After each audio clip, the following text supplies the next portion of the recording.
let me be the light of the world.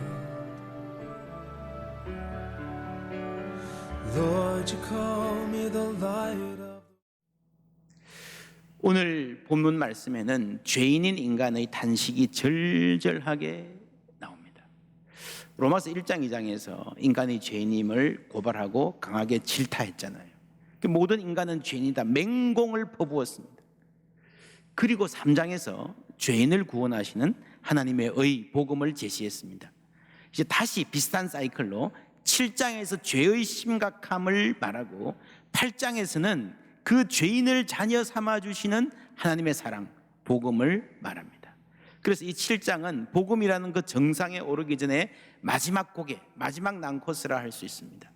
1, 2장에서는 인간의 외부에서 봐라, 인간이 죄인이다 라고 질타했지만 이제 7장에서는 인간의 내부로 들어가서 얼마나 이 죄인의 비참함을 밝혀냅니다. 18절, 내 속 곧 내 육신에 선한 것이 거하지 않는 줄 아노니 원함은 내게 있으나 선을 행하는 것은 없노라. 내가 원하는 바 선은 행하지 아니하고 도리어 원하지 아니하는 바 악을 행하는도다. 23절, 내 지체 속에서 한 다른 법이 내 마음의 법과 싸워. 인간의 마음이 투쟁이라는 거죠. 내 지체 속에 있는 죄의 법으로 나를 사로잡는 것을 본도다. 사로잡힌 노예, 죄의 노예라는 말입니다. 그리고 급기야 24절에 보니까 오라 나는 공고한 사람이로다. 이 사망의 몸에서 누가 나를 건져내랴고 탄식합니다. 여러분, 이 표현이 너무 강력해서요, 너무 절망적이어서 당황스럽습니다. 실제로 이것을 주의하고 해석하는 것도 쉽지 않습니다. 아주 많은 신학자들이 헤매고 있었습니다. 이 나는 누구를 말하는가? 어떤 상태를 말하는가? 예수 믿기 전의 나인가? 예수 믿은 후의 나인가? 이 죄인이다 그러면 예수 믿기 전의 나라고 할 것 같은데, 여러분, 하나님 모르는 사람이라면요, 자신이 죄인이라는 것을 이렇게 절절하게 고백하겠습니까?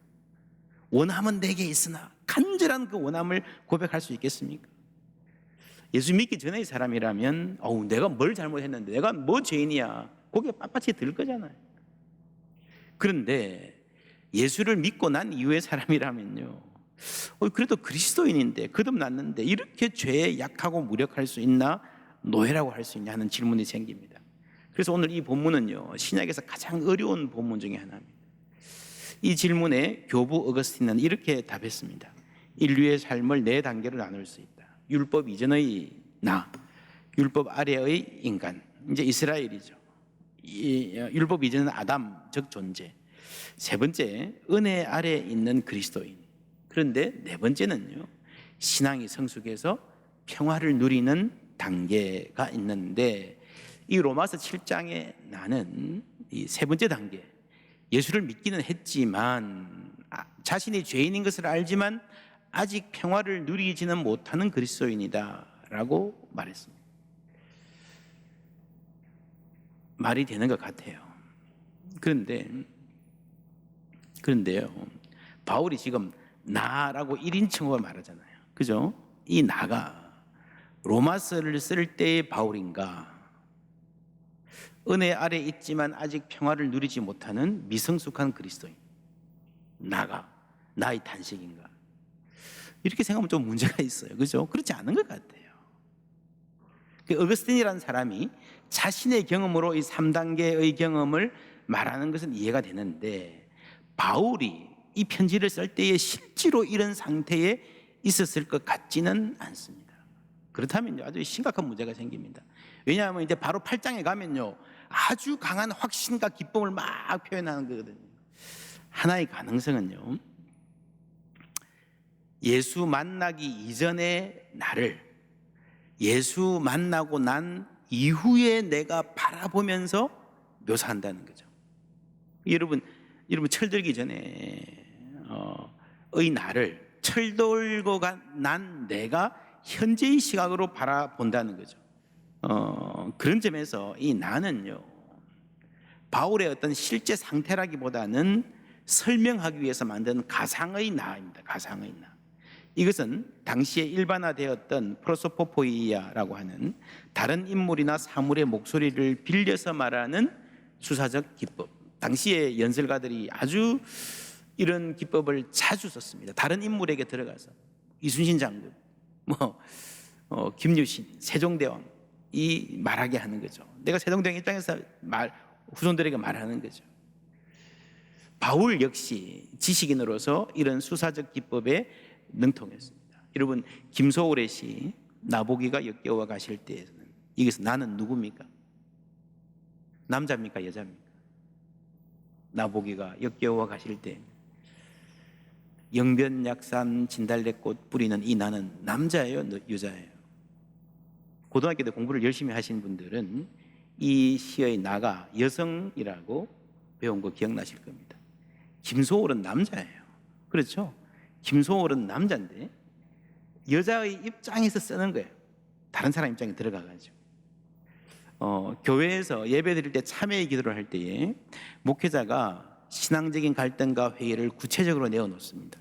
우리가 이런 죄를 저질렀습니다 할 때 저 목사님이 저런 고민이 있었구나 라고 듣지 않고 이 청중의 마음을 헤아려서 우리 청중의 입장에서 있을 법한 회개를 대표로 하시는구나 하고 우리가 알아듣습니다. 그렇잖아요, 이게죠. 이게 가상적 나라고 할 수 있어요. 그러면 가상적 나인 것은 분명한데 이게 가상적 나가 구체적으로 어떤 상태를 말하는가?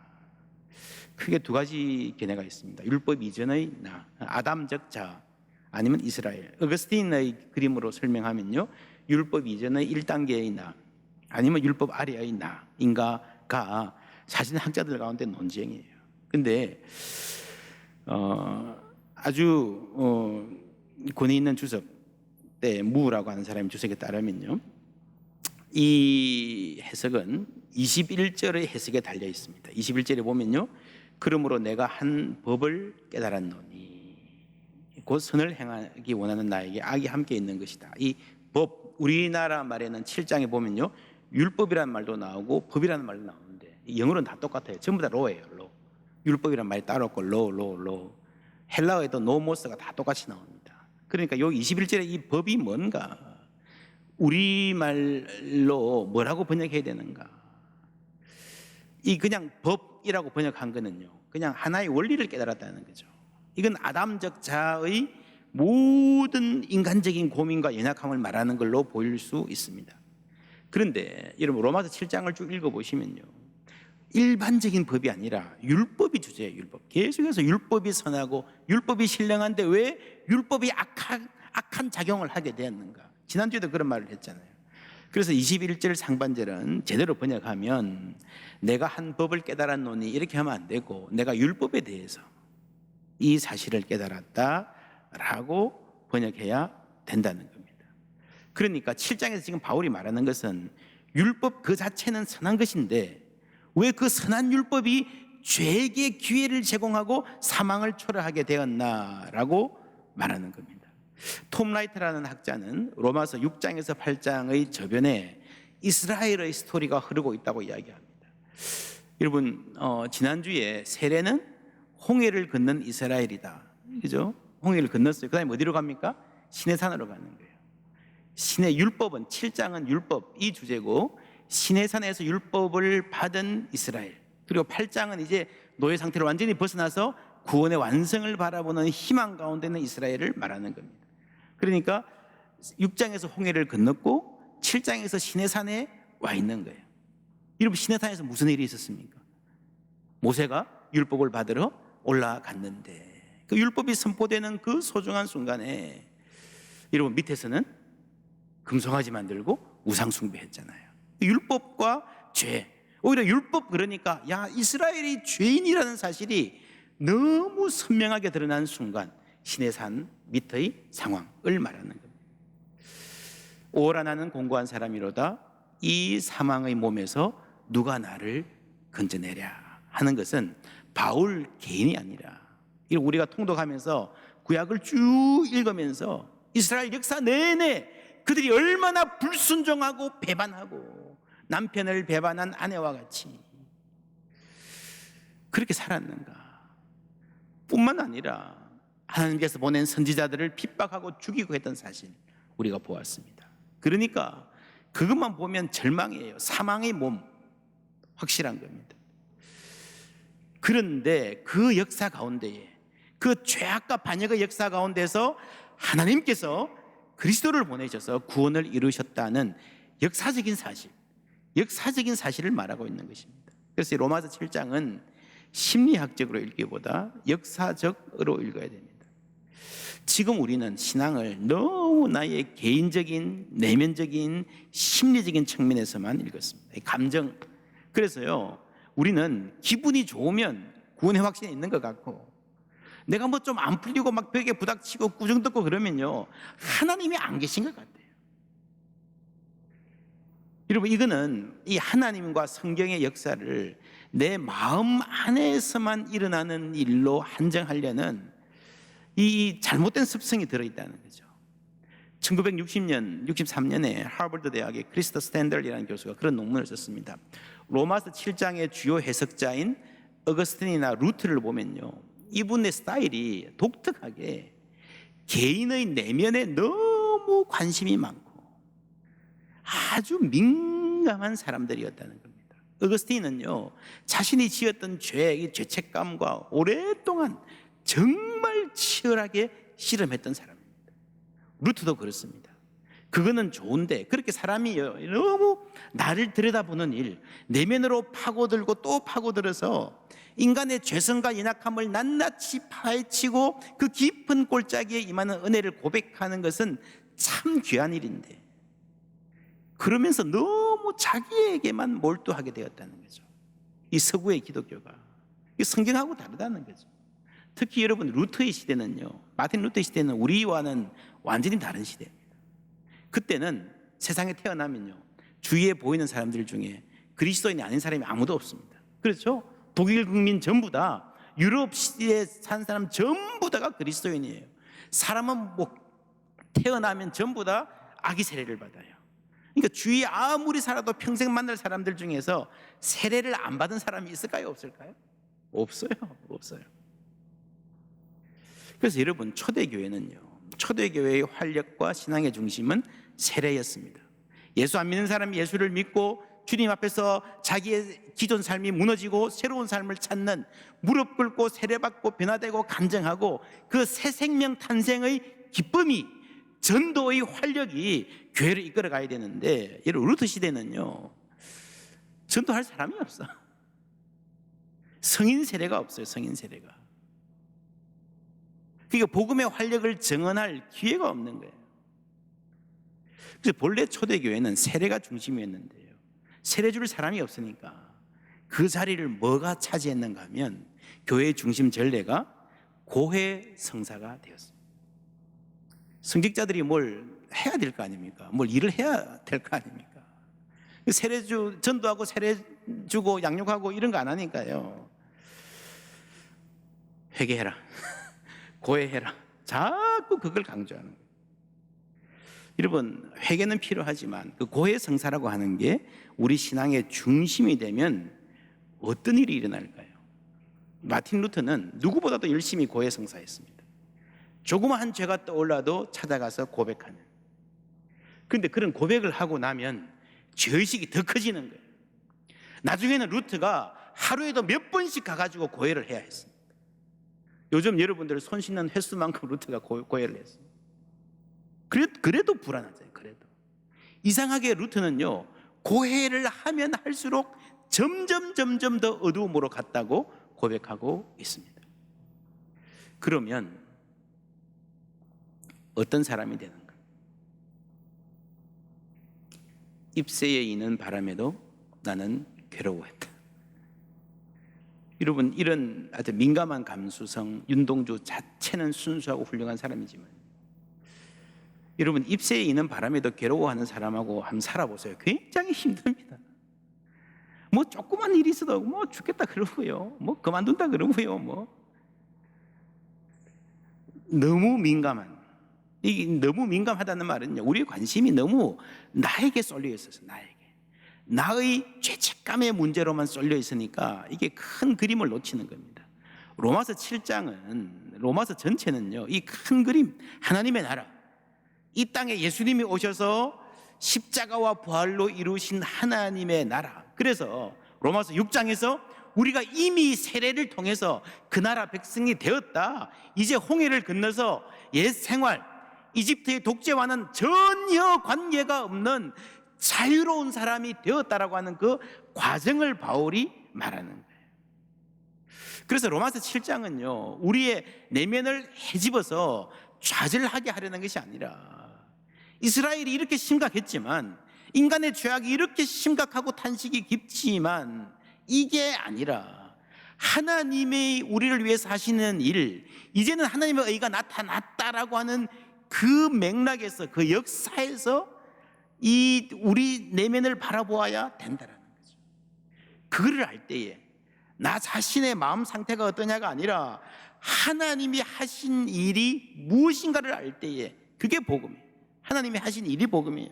그걸 바라볼 때 우리가 견고한 신앙인으로 살아갈 수가 있다는 겁니다.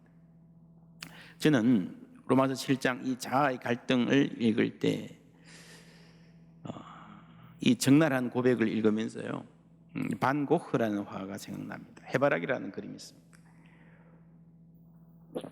이 그림 아시죠? 1987년에 경매에 나왔는데 일본 사람이 샀습니다. 3,990만 달러. 경이적인, 지금은 우리 돈으로 1,000억 이상 되리라고 예상을 합니다. 야, 이게 무슨 대단한 그림이 싶습니까? 이 그림을 자세히 보시면요, 무려 1,000억이나 되는 이 그림에 해바라기인데 싱싱하고 예쁘고 화려한 꽃들만 있는 게 아니라 어떤 꽃들도 있어요? 그렇죠? 시드른 꽃도 있죠. 왜 이렇게 그랬을까? 예쁘고 활짝 핀 생생한 꽃만 그리지. 그런데 이게 맥락이 있습니다. 이게 반 고흐가 생각했던 인생입니다. 반 고흐 조금 앞선 시대에 보샤르트라고 하는 화가가 그린 그림, 플랑드르 지역에서 활동했던 화가입니다. 비슷한 면이 있죠. 꽃을 그리는데 예쁜 꽃뿐만 아니라 시드른 꽃, 심지어 바닥에 떨어져서 이미 죽어가는, 말라가는 꽃까지 함께 그립니다. 이 그림의 맥락이 통해 있는 거죠. 일부러 이렇게 그린 겁니다. 이 그림 뒤에는 이런 전통이 있습니다. 바니타스라고 하는, 언젠가 작년에 말씀드린 적이 있습니다. 당시 사람들이, 이 귀족들이요, 특별히 그리스도인들이 화려한 거실을 그리면서 그 화려한 거실 한가운데 뭘 그려요? 해골을 그려요. 꽤 많은 사람들이 이런 식의 그림을 그려놓고 자기 거실에 붙여놓고 살았다라고 하는 겁니다. 그래서 이 별명이 메멘토 모리입니다. 죽음을 기억하라. 결국에는 이렇게 될 것을 기억하라는 거죠. 예, 그 다음에 바니타스라는 하나 장르가 되어서 굉장히 많습니다. 그 다음, 다 지금 해골이 있죠. 이렇게 잘 나가는 사람들의 집에 바울이 말한, 누가 이 사망의 몸에서 나를 건져내랴. 우리가 정말 세상에서 누구나가 부러워하는 그런 화려한 삶을 사는 순간에도 우리 안에는 사망의 몸이라는 게 있다는 거죠. 그래서 이 바니타스라는 그림은 바로 그 사실을 잊지 않으려는 당시 사람들의 몸부림이었습니다. 이런 바니타스의 철학이 보샤르트의 정물화에 옮겨왔고, 이 전통을 이어받아서 고흐가 해바라기를 그렸는데 예쁜 꽃, 생생한 꽃만 그리지 않고 이렇게 그린 거예요. 이 그림 안에 사망의 몸이라는 게 보이십니까? 죽을 수밖에 없는, 죽음의 지배를 받는 자에 대한 통찰이 보이십니까? 반 고흐는 다른 화가들과 교류하는 것을 좋아했습니다. 자기가 사는 아를러에 고갱을 초청해서 함께 살자고 했습니다. 초청해 놓고요, 너무 기다리시는 거예요. 그러면서 나는 고갱의 집을 해바라기 그림으로 장식할 거야. 해바라기를 많이 그려서요, 붙여놓고요. 그런데 와서 막상 살아보니까요, 힘들어요. 심하게 다툽니다. 불과 60일 만에 고갱은 떠나버립니다. 그때 고흐가 자신의 귀를 자르는 행동을 합니다. 아마 이것이 고갱과의 불화 때문이었을 것이라 많은 사람들이 추정을 합니다. 스스로가 그린 귀를 자른 자상입니다. 아주 슬픈 그림이죠. 그렇게 좋아했던 예술가와 그 사람과 함께 살면 얼마나 행복할까 했는데 막상 함께 살아보니까요, 이게 내가 잘못인지 네가 잘못인지 둘 다 잘못됐는지 서로를 힘들게 하는 관계라는 것을 알게 되었습니다. 인간 안에 무엇이 있습니까? 여러분, 사람이 자기 신체의 일부를 잘라낸다고 하는 것은요, 자기 혐오의 동기라 볼 수 있습니다. 이 혐오가 뭡니까? 꼴도 보기 싫다는 거죠. 꼴도 보기 싫어요. 내가 나를 꼴도 보기 싫은 거예요. 오죽하면 귀를 자르겠습니까? 그런데 고흐의 특이한 점은 그런 자신을 똑바로 들여다보고 정밀하게 그렸다는 거예요. 그렇지 않습니까? 나 같으면 이런 그림을 그릴 수 있을까요? 스스로 한심하게 느껴져서 거울 보면 어쩌면 거울을 주먹으로 쳤을지도 모릅니다. 야, 이 한심한 놈아, 너 제발 좀 저리 가, 이 못난 놈아 하면서 붓을 던지고 싶었을 것 같아요. 그런데도 이렇게 자신을, 귀를 자른 자신의 모습을 세밀하게 그렸다는 것은 그에게 있었던 차분한 시간, 그리고 있는 그대로 자신을 바라보고 탐색하려는 의지가 있었지 않나 생각하게 합니다. 똑바로 보고 싶어요, 주님. 그런 말이 있잖아요. 똑바로 보는 게 힘들어요. 그런데 고흐는 해냈습니다. 슬프도록 위대한 그림입니다. 나는 나를 어떤 모습으로 그릴 것 같습니까? 여러분, 반 고흐가 어떤 사람인가? 미친 사람입니다. 사실일 거예요. 그런데 그 한마디로 표현하기에는 너무 복잡한, 너무 아름다운, 너무 고귀한 무엇이 그 안에 있지 않았나 싶습니다. 달라스 윌라드라는 분이 이렇게 말했습니다. 죄는 인간을 무가치하게 만들지 못한다. 이런 영혼이 되게 할 뿐이다. 이뤄진 상태에서도 인간은 여전히 놀라운 힘과 품위와 숨막히게 하는 아름다움과 선을 품을 수 있다. 그렇게 보면 이 반 고흐의 해바라기 그림에 시들어 있는 꽃만이 아니라 아름다운 꽃도 있다는 사실에 다시 주목하게 됩니다. 이스라엘의 역사도 마찬가지입니다. 오욕의 역사, 수치와 고난의 역사였지만 그 역사를 통해서 그리스도가 계시되고 온 세계를 향한 구원과 희망을 전하게 되었잖아요. 정말 놀라운 일입니다. 한편으로는 굉장히 수치스러운 역사였지만 그 역사 안에 또 놀라운 힘과 품이 정말 숨이 멎을 정도의 아름다움이 있었고, 그 아름다움을 끌어내신, 최악의 역사에서 최선을 끌어내신 것이 하나님이 하신 일인 줄 믿습니다. 그래서 우리가 할 일은요, 너무 나에 대한 관심, 내가 어떤 사람일까? 그래서 나를 들여다보는 시간보다 하나님을 바라봐야 되는 거예요. 눈을 들어서 하나님을 보고 하나님이 하신 그 큰 일을 알 때에 우리는 부족함에도 불구하고, 스스로 무가치하다는 느낌이 때때로 찾아옴에도 불구하고 희망의 사람으로 살 수 있을 줄 믿습니다. 그게 복음입니다.